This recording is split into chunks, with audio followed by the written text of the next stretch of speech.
Bonjour à tous, très content de vous retrouver. C'est Diaspora, c'est la seule émission au monde qui est consacrée aux diasporas. À l'ouverture à l'autre, j'ai l'honneur aujourd'hui d'accueillir l'un des plus grands champions français, 2 fois champion du monde, capitaine de l'équipe de France de handball. J'ai nommé Jackson Richardson. Merci Jackson d'avoir accepté notre invitation. Alors pour commencer, j'ai dit que l'équipe de hand 1995, on dit souvent que c'est la première équipe collective française à avoir le titre de champion du monde. Et là, tu m'as dit, il y a quelques secondes avant l'antenne, ne dis pas ça. Ne dis pas ça. Pourquoi? Et tu vas le dire parce que c'est formidable. Pourquoi? Moi, comme je dis souvent, il faut rendre à César ce qui appartient à César. En fait, la première équipe championne du monde, c'est une équipe d'handisport, de basket. Handisport basket. Basket qui a été champion, la première équipe collective d'être champion du monde. Alors il faut leur rendre ça, l'équipe championne du monde basket handisport, c'est important. L'équipe handisport fait partie de l'équipe évidemment de France, mais ça a quand même joué un rôle important en 95 parce que ça a fait basculer jusqu'alors. Je me souviens vraiment de 95, ça a fait basculer les équipes dans la gagne. C'est ce qu'on dit. Et 2 ans plus tard, évidemment, avec l'équipe de foot qui gagne la Coupe du Monde. Jackson Richardson, c'est l'occasion, c'est la première émission qu'on consacre à une diaspora française, puisque tu es réunionnais, et donc on va voir la carte d'identité de la Réunion, région et département français. La Réunion, donc dans l'océan Indien, à côté de l'île Maurice, pas très loin de Madagascar si on regarde une carte. Et comme langue, alors 865 000 habitants, comme langue le français et le créole réunionnais, comment il est? Ça va, très bien, et toi? Ça va, elle est là, doucement. Et donc, on va voir les Réunionnais connus, mis à part Jackson. Alors, sur l'image, on reconnaît qui? On reconnaît Manu Payette, Noémie Lenoir, Valérie Bègue, l'ancienne Miss France, Sébastien Follin, journaliste. Tu les connais tous au fait, ces gens-là? Bien sûr. Vous êtes proches dans la communauté réunionnaise? Je veux dire qu'on est proche, mais c'est vrai que... Gérard de Palmas, d'ailleurs, c'est pas forcément qu'il est réunionnais. Ouais. Tout à fait, mais c'est pas, je ne vais pas dire qu'on est proche, mais il y a des personnes, on a plus facilité, où on s'est croisés sur Paris ou ailleurs, ou à La Réunion, alors, comme Dimitri. De cette petite brochette-là, quelle est la personne dont tu te sens le plus proche? On va dire Seb, parce que ça fait très longtemps qu'on se connaît depuis très longtemps, parce que comme il était journaliste à La Réunion, il avait fait l'un de mes reportages quand j'étais en vacances. Et après, on a eu l'occasion de faire des rencontres par rapport à des œuvres caricatives qui se déroulent par rapport à ce qui touche à l'île de La Réunion. Et après, il y a Dimitri. Dimitri Payette, que je l'ai vu quand il a débarqué. J'ai fait sa connaissance qu'il a débarqué en métropole. Ouais. Et en plus, comme il est à Marseille. T'es supporter de Marseille? Ah, obligé. L'émission se termine. On rend l'antenne. Ça va, c'est pour Paris, alors d'accord. Non, mais j'adore Paris. Mais en fait, je fais semblant d'être parisien, comme le plateau est à Paris. Il y a Valérie Bègue, et puis voilà, c'est des personnes qu'on a eu l'occasion de se croiser. Mais voilà, l'effet comme de se dire comment il est, déjà, ça interpelle. Je sais pas, vous vous êtes rendu compte quand vous m'avez dit comment il est, de suite, j'étais surpris. Oui, et voilà, ça c'est tout de suite, voilà. Ça veut dire comment ça va, en créole réunionnais. Donc si vous voulez faire le malin, vous dites comment il est un réunionnais, ça veut dire comment ça va. Ça permet de casser la barrière. Exact. Alors, il y en a un autre. Alors, tu es le plus ancien de toute cette brochette, le plus connu. L'aîné, le plus vieux, l'aîné. J'en ai trouvé un plus vieux, et voilà, connu et plus vieux. C'est celui-là. Est-ce que tu le reconnais? C'est Victor Hugo? Non, mais non, Victor Hugo n'est pas réunionnais. Il y a un avion derrière. Saint-Exupéry? Non. Il y a un grand stade de tennis. Roland Garros. Roland Garros qui est réunionnais. Je suis désolé. Je suis en train de penser de Roland Garros parce que c'est vrai, parce qu'à La Réunion, c'est-à-dire Roland Garros, au-delà de ce qu'on peut avoir comme terrain de tennis, mais surtout, il y a un resto qui s'appelle ce nom-là. Et pour moi, je pensais à Roland Garros. Et tu as dit Victor Hugo. On va garder ça, évidemment. On est dans les conditions du direct. J'ai l'air pour ça. On m'appelle le chat. Je tombe toujours sur mes pattes. On commence par ton album photo, Jackson. C'est parti.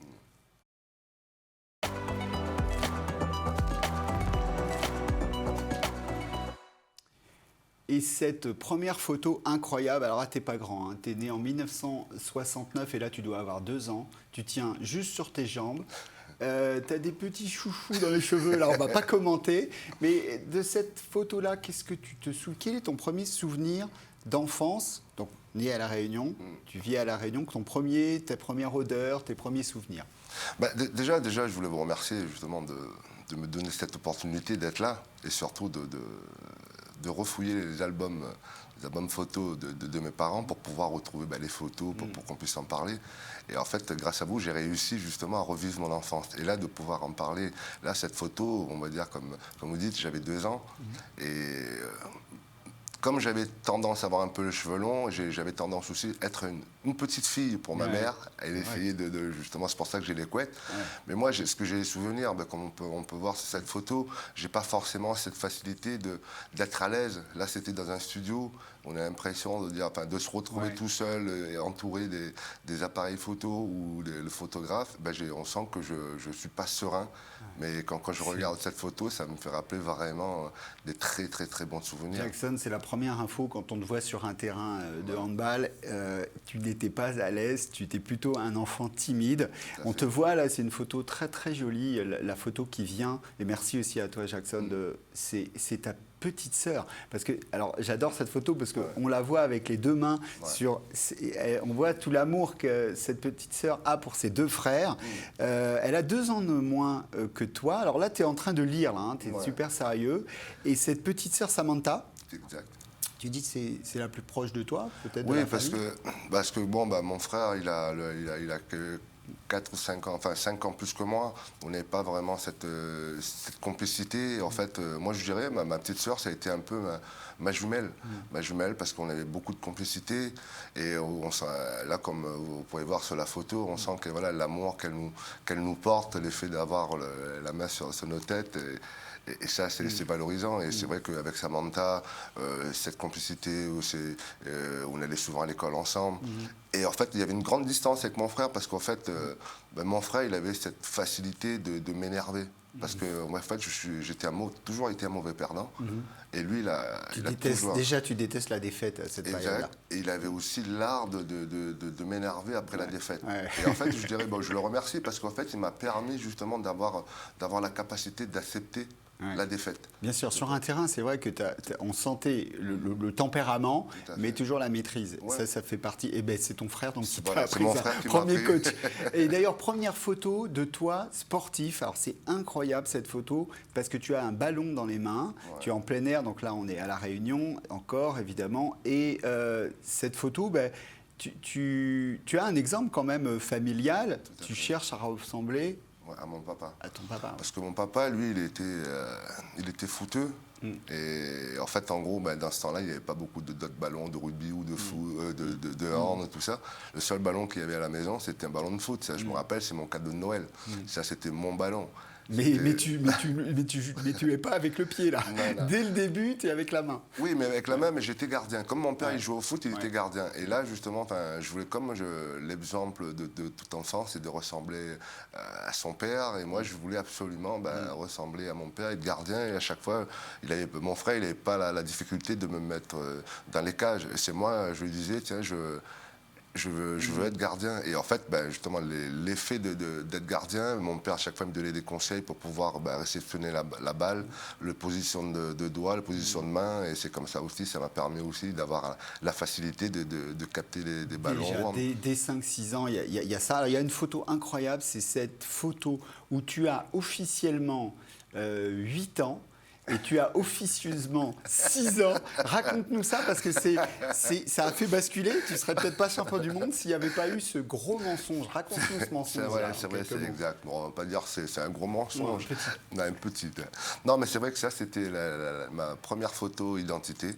Parce qu'en fait, comme vous savez, à La Réunion, on avait la facilité de dire, si le grand frère il va à l'entraînement, il est obligé d'amener le petit frère. En fait, le petit frère, c'était moi. J'étais le boulet de mon grand frère. Parce qu'à chaque fois, s'il voulait aller à son entraînement de hand, il m'emmenait. Et en fait, quand il faisait son entraînement, et moi j'étais dans les tribunes, et à chaque fois, on a... à la fin des entraînements, ils font des matchs. Et en fait, ils m'ont demandé si je voulais jouer pour faire dans une équipe. Et du coup, moi, dans ce temps-là, on était en claquette, j'étais pieds nus, moi, j'ai joué. justement, j'ai eu cette facilité d'être habile des mains. Et l'entraîneur, et à la fin de l'entraînement, il est venu me voir, il m'a dit... Ouais, pourquoi pas. Mais sauf que tu n'as pas l'âge. Non, j'ai pas l'âge. Et donc là, tu mens sur cette photo, voilà. Tu dis que tu as 8 ans. Exactement. Et en fait, tu as 6 ans et demi. Voilà, du coup, tu peux rentrer, tu peux avoir ta licence. En fait, il m'a dit, comme j'avais 6 ans et demi, il fallait avoir 8 ans pour pouvoir jouer. Ouais. Et en fait, il fallait une fiche d'état civil, l'autorisation parentale et des photos d'identité. Et là, ce premier petit mensonge d'enfant qui te fait basculer première licence. J'ai mis un 7 à la place de 9 de l'année 69. Et du coup, c'est là où j'ai eu ma première licence. Et là, on voit une photo qui est intéressante parce que tu es, alors pas dans une équipe de hand, c'est une équipe de basket, parce qu'il faut savoir que tu fais du basket, du hand, du foot, surdoué au niveau du sport. Et alors, je voulais qu'on voit, alors tu es l'enfant qui fait le V sur la tête de ton petit camarade. Je voulais qu'on voit cette photo parce qu'elle est très intéressante. On voit que c'est un club, il y a beaucoup d'enfants chinois. Parce que c'est vrai que La Réunion, c'est un multiculturalisme. Et là, on voit ton premier club, donc de basket avec des gens, puis on te voit facétieux. Une autre photo, alors là, de ton club de handball, ton premier club de hand. Et cette photo, elle est aussi intéressante parce que tu vas te faire repérer dans un match amical contre, je crois, une équipe franco-belge. Et c'est un monsieur qui va te repérer, qui est quelqu'un qu'on connaît bien, Daniel Costantini, qui est l'entraîneur de l'équipe de France, qu'on voit là, Daniel Costantini. Alors, on n'a pas une photo de l'époque, il est beaucoup plus âgé là qu'à l'époque. Et il se dit, ce gamin, il est extraordinaire. Et qu'est-ce qu'il te propose, donc ? Voilà, en fait, comme vous pouvez voir, en fait, là, c'était la photo de mon club, Et en fait, là, c'était la première année où je jouais en senior. J'étais surclassé. Et j'avais 18 ans. Et en fait, quand on avait 18 ans, on a la possibilité justement de faire son service militaire. Et en fait, il y avait une place à prendre dans l'équipe de France Espoir, et de faire le service militaire, c'est le bataillon de Joinville. Et comme pendant cette rencontre, l'entraîneur de l'équipe de France Espoir a demandé à Daniel Costantini, qui devait faire une tournée avec l'équipe de France, et comme je devais jouer en levée de rideau, et devait choisir un des deux joueurs. C'était moi et un autre joueur, Christian Mtima. Et du coup, il te choisit. Et voilà, et ce match-là, j'ai tout cartonné. J'ai eu cette chance. Et du coup, c'est le départ en France. Alors, cette photo-là, évidemment, elle est unique. On te voit à l'aéroport. Tu pars alors pas vraiment pour la première fois, j'allais dire en France, en métropole, évidemment, la Réunion, c'est la France. Tu pars, il y a un mélange évidemment de tristesse, que tu quittes ton île, mais aussi évidemment d'excitation de te retrouver. Et la photo d'après, tu es donc au bataillon de Joinville, pour ceux qui le savent, c'est un passage obligé pour les sportifs de haut niveau. Mais il y a une sorte de nostalgie. Et là, ton papa, on va voir la photo de ton papa, te raconte une anecdote qui va participer de ta résilience. Ouais, pourquoi ? Parce que c'est vrai que comme vous voyez la première photo, parce que c'est vrai que là c'était le départ, c'était grandiose, de dire on va en métropole, c'est le rêve de tout Réunionnais, c'est de pouvoir aller, de voir la Tour Eiffel, et tout ça. Et en fait, au bout d'une semaine, c'est là où j'ai vraiment réalisé déjà le double entraînement, parce que passer à l'entraînement, 2 entraînements par semaine et un match, et là c'est 2 entraînements par jour, la surcharge était quand même très importante. On arrive dans une nouvelle équipe. Il y a une déprime qui s'installe. Et ton papa te raconte donc une histoire qui va te redresser un peu pendant cette période. J'ai failli baisser les bras, j'ai dit à ma mère, je vais retourner. Et en général, vous savez, le respect qu'on a pour notre père, mais surtout la peur qu'on a de notre père. Et c'est la première fois, mon père, il a pris le téléphone, et j'avais peur, je lui ai dit, je vais me faire incendier. Et c'est là qu'il m'a raconté son histoire. Et c'est là qu'on savait qu'il n'avait pas grandi avec ses parents. Et c'est là qu'il m'a dit, je dis, je peux comprendre ta souffrance, papa, il a souffert. Sans ses parents, il vivait dans la rue. Et c'est grâce au sport, il ne sait pas lire, il ne sait pas écrire, c'est grâce au sport qu'il a réussi à avoir un métier. Il était pompier. Et il m'a dit, tu n'as pas le droit de baisser les bras. Ça va être dur, mais tu comprendras, tu remercieras ton père quand tu seras grand, quand tu vas remplir ton frigo, tu auras la possibilité de remplir ton frigo. Et le jour où tu vas avoir un toit par toi-même, par le fruit de ton travail, et tu pourras nourrir ta famille. Et ça m'a toujours suivi. Jusqu'à maintenant, ce que j'enseigne à mes enfants, c'est justement cette résilience de pouvoir bondir dans la difficulté, même il y a des obstacles, c'est de pouvoir justement se remettre sur les pieds et de pouvoir avancer. Jackson, on voit une photo de toi à La Réunion, parce que c'est en 1993, j'ai voulu qu'on voit cette photo, parce que cheveux longs, là c'est comme ça qu'on te connaît, Jackson, les cheveux longs avec ta grand-mère, c'est une photo très importante, parce qu'évidemment La Réunion, t'as redonné aussi beaucoup. À chaque fois que tu rentres à La Réunion, il y a cette vie là, qui revient en toi, tu repars sur de nouvelles aventures. Et je voulais terminer sur une photo qui est l'année 1995, où, comme capitaine de l'équipe de France, tu amènes cette équipe au titre de champion du monde. Donc, vraiment important pour la France. On l'a dit tout à l'heure, ce n'est pas la première équipe, mais ça fait basculer le sport français dans la gagne. Tu es élu meilleur joueur de la planète. Et là, tu rentres à La Réunion. Ça doit être quelque chose, une célébration incroyable, et tu vas nous raconter ce qui se passe. Oui, bien sûr. C'est vrai que voilà, c'était une célébration. Et comme vous savez, avec mon père, on n'avait pas forcément cette facilité. Et à chaque fois, quand je rentre à La Réunion pendant les vacances, on a toujours, après une saison passée, on dépose les affaires et on part de suite voir les amis, retrouver son créole, retrouver des potes d'enfance et tout ça. Et en 95, déjà, c'est la première fois où mon père, il est venu, la mairie de Saint-Pierre, comme je suis dans de Saint-Pierre, a donné l'opportunité de venir avec 2 bus pour m'accueillir. Et c'est la première fois où mon père m'a dit « Je suis fier de toi ». Et là, ça valait plus que la médaille d'or de championnat du monde, que de dire ton père qui dit que je suis fier de toi. Et je me rappelle, je suis arrivé le 11. Et en fait, on devait faire un match, mon frère devait partir, mon petit frère, en métropole, et on devait faire un match le 13, les Réunionnais de la métropole contre les Réunionnais à La Réunion. Mais c'était un match exhibition, on avait fait justement, comme on n'avait pas le droit, on avait fait un truc comme quoi, une cagnotte pour pouvoir donner, c'était dans la période où le sida, c'est-à-dire tous les gens mettaient dans la caisse pour pouvoir apporter pour le sida. Et ce soir-là, et je voyais que...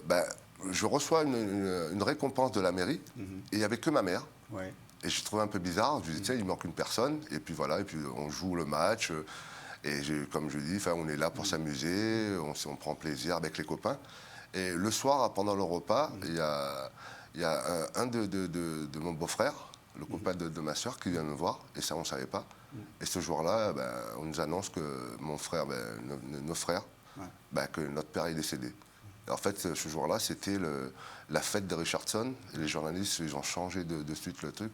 Après la fête, la déception de Richardson. Et en fait, c'est pour ça, pour moi, aujourd'hui, je retourne à La Réunion.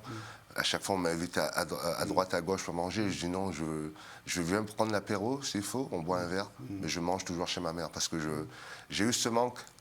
J'ai négligé, et de dire, voilà, en gros, c'est souvent... Tu étais ailleurs au moment où ça s'est passé, et donc... voilà, l'espace de 2 jours, et c'est la première fois où je m'accroche à ça. C'est la première fois où je suis dans le salon, mon père m'offre un verre d'alcool.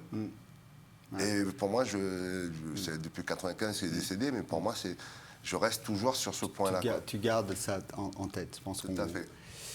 Merci Jackson de nous avoir confié ce moment très important de ta vie. On passe à la deuxième rubrique, solidaire.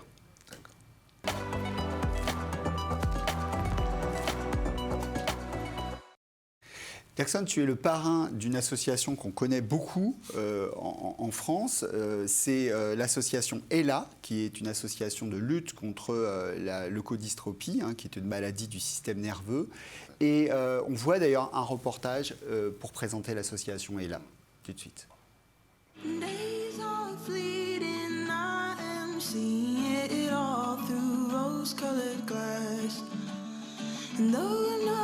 Dans cette maison, tout est organisé autour de Léonie.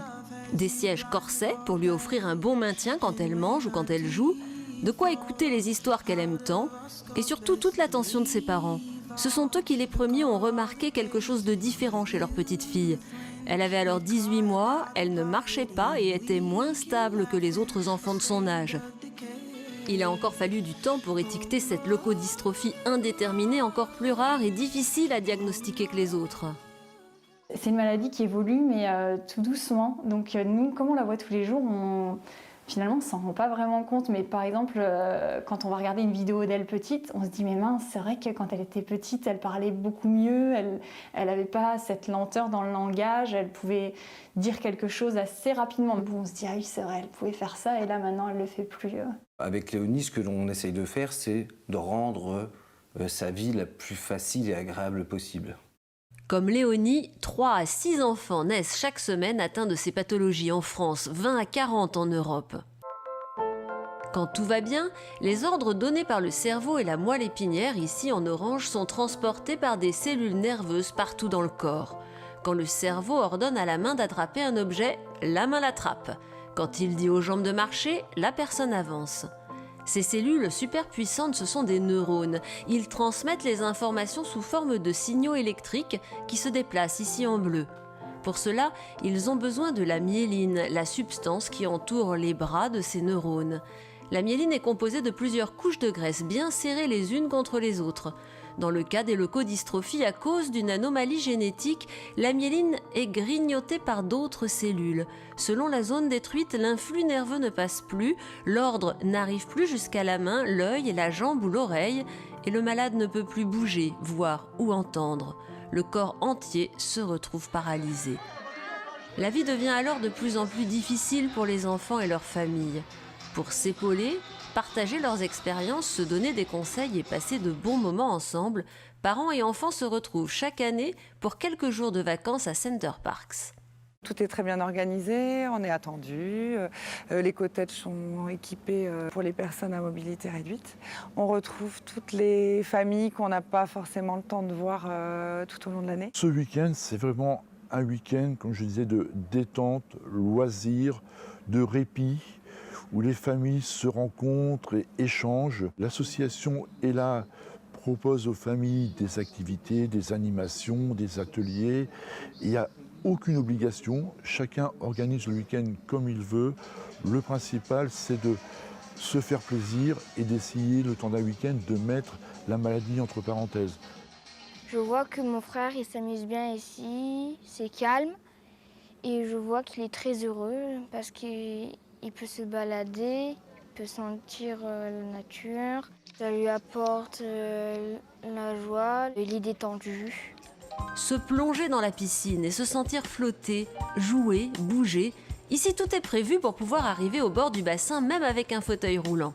On peut aussi se promener, s'entraîner à de nombreux sports, à chacun ses envies et ses talents. Ça fait depuis très très longtemps que je viens.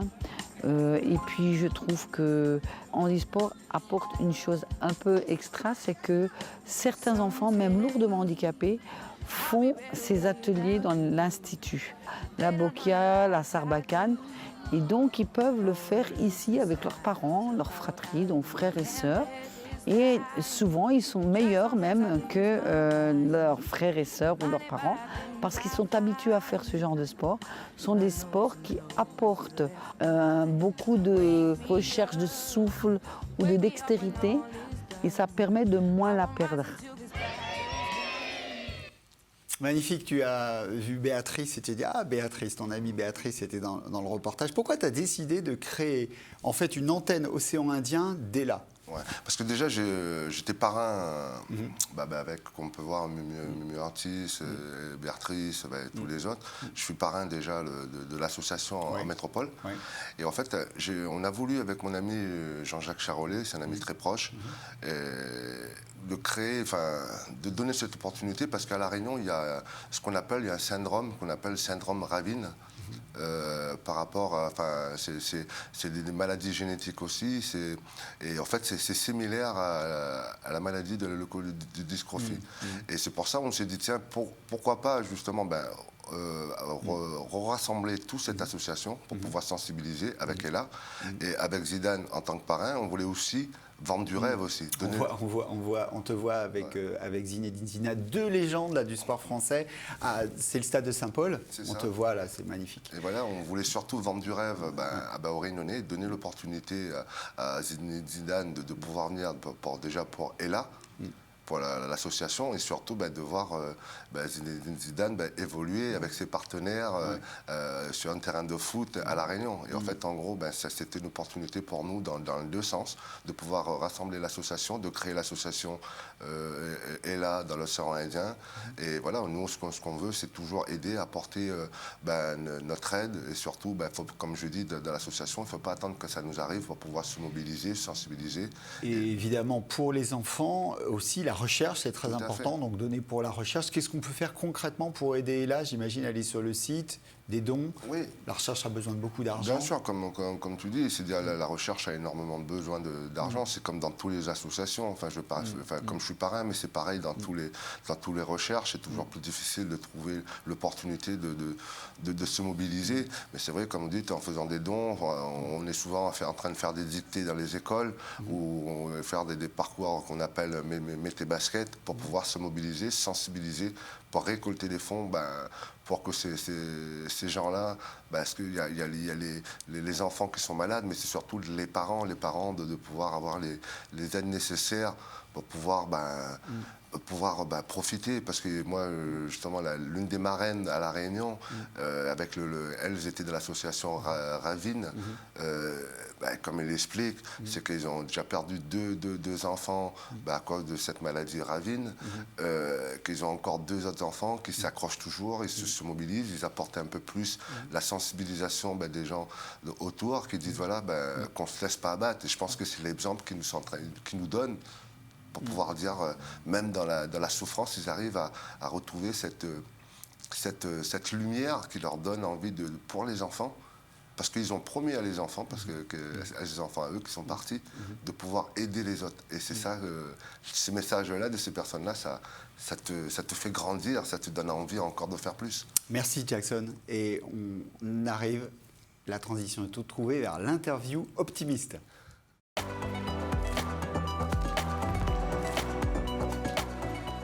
Jackson, quel est le paysage qui te rend heureux? Le paysage, moi je dirais, quand je suis à La Réunion, parce que moi j'aime bien la mer et la montagne. Alors là, on a ce petit cadeau, c'est évidemment, tu reconnais, c'est le Piton des Neiges. Donc Piton des Neiges, quand tu peux effectivement de Saint-Pierre par exemple, c'est vrai qu'on voit à la fois montagne et mer. Quel est le plat qui te rend heureux ou qui rend heureux tes papilles?